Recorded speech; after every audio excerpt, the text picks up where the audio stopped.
Hi friends, welcome back to my channel.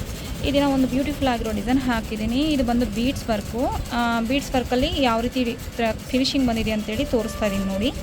ತುಂಬ ಅಂದರೆ ತುಂಬ ಬ್ಯೂಟಿಫುಲ್ಲಾಗಿ ಬಂದಿದೆ. ಬಟ್ ನಾವು ಕಷ್ಟಪಡಬೇಕು, ಮಿಷಿನೇ ಮಾಡೋದಿಲ್ಲ, ನಾವು ಕಷ್ಟಪಡಬೇಕು. ಬೀಡ್ಸಲ್ಲಿ ತುಂಬ ಅಂದರೆ ತುಂಬ ಚೆನ್ನಾಗಿ ಬಂದಿದೆ. ಹ್ಯಾಂಡ್ ವರ್ಕ್ ಲುಕ್ಕೇ ಬಂದಿದೆ ನೋಡಿ. ಹ್ಯಾಂಡ್ ವರ್ಕಲ್ಲಿ ನೋಡಿ, ಈಗ ಹ್ಯಾಂಡ್ ವರ್ಕು ಮತ್ತು ಬೀಡ್ಸ್ ವರ್ಕ್ ಏನು ಡಿಫ್ರೆನ್ಸ್ ಇದೆ ಅಂದರೆ, ಇಲ್ಲಿ ಒಂದು ಥ್ರೆಡ್ ಅಂದರೆ ಇಲ್ಲಿ ಒಂದು ಕಟ್ ಆಯಿತು ಅಂದರೆ ಕಂಪ್ಲೀಟ್ ಇದೆಲ್ಲ ಬಂದ್ಬಿಡುತ್ತೆ, ಸರಿನಾ. ಆದರೆ ಮಿಷಿನಲ್ಲಿ ಮಾಡಿದ್ರೆ ಇದು ಒಂದು ಕಟ್ಟಾದರೂ ಇದು ಒಂದೊಂದಕ್ಕೂ ಒಂದೊಂದು ಬೀಡ್ಸ್ಗೂ ಲಾಕ್ ಇರುತ್ತೆ. ಸೊ ನಿಮಗೆ ಒಂದು ಕಟ್ಟಾದರೂ ಮತ್ತೆ ನೀವು ಕಟ್ ಮಾಡಬೇಕಂದ್ರೆ ಅದು ನೀವು ಕಟ್ ಮಾಡಿದ್ರೆ ಅದು ಬರೋದು, ಇಲ್ಲಾಂದರೆ ಬರೋದಿಲ್ಲ, ಓಕೆನಾ. ಇನ್ನೊಂದು ಮತ್ತೆ ಅದೇ ಥರ ಬಂತು ಅಂದರೆ ಅದು ಲೂಸ್ ಸ್ಟಿಚ್ ಆಗಿರೋದ್ರಿಂದ ಅಷ್ಟೇ. ಮತ್ತಿನ್ನೊಂದು ಏನಂದರೆ ಈ ಡಿಸೈನ್ ಮಾತ್ರ ತುಂಬ ಬ್ಯೂಟಿಫುಲ್ಲಾಗಿ ಬಂದಿದೆ ನೋಡಿ. ಹ್ಯಾಂಡ್ ಓವರಾಲ್ ಹೀಗಿದೆ.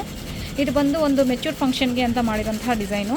ಸೊ ಕಸ್ಟಮರ್ ನನಗೆ ಒಪಿನಿಯನ್ ಬಿಟ್ಬಿಟ್ಟಿದ್ರು. ಸೊ ಸೆಲೆಕ್ಟ್ ಮಾಡಿದಾಗ ಈ ಡಿಸೈನ್ ಓಕೆ ಅಂತ ಹೇಳಿದ್ರು. ಇದು 2 ಡೇಸಲ್ಲೇ ನಾನು ವರ್ಕ್ ಮಾಡಿಕೊಟ್ಟಿದ್ದೀನಿ. ನಿಮಗೆ ಈಗ 1 ಡೇಗೆ ಬೇಕಾದರೂ ನಾನು ಡೆಲಿವರಿ ಕೊಡ್ತೀನಿ, ಸರಿನಾ. ಅಂದರೆ ಬೀಡ್ಸ್ ವರ್ಕ್ ಆದರೆ ನಂಗೆ 2 ಡೇಸು ಅಂದರೆ ಫಿನಿಶಿಂಗ್ ಎಲ್ಲ ಬೇಕಲ್ಲ, ಸೊ ಅದರಿಂದ ಹೇಳ್ತಾ ಇದ್ದೀನಿ. ಸೊ ಓವರಾಲ್ ಡಿಸೈನ್ ಹೀಗಿದೆ. ಈ ಡಿಸೈನ್ ಹೇಗಿದೆ ಅಂತ ಪ್ಲೀಸ್ ಕಮೆಂಟ್ ಮಾಡಿ. ಹಾಗೆ ನಮ್ಮ ಚಾನಲ್ನ ಸಬ್ಸ್ಕ್ರೈಬ್ ಮಾಡ್ಕೊಳ್ಳಿ. Thanks for watching. Please like and subscribe and comment.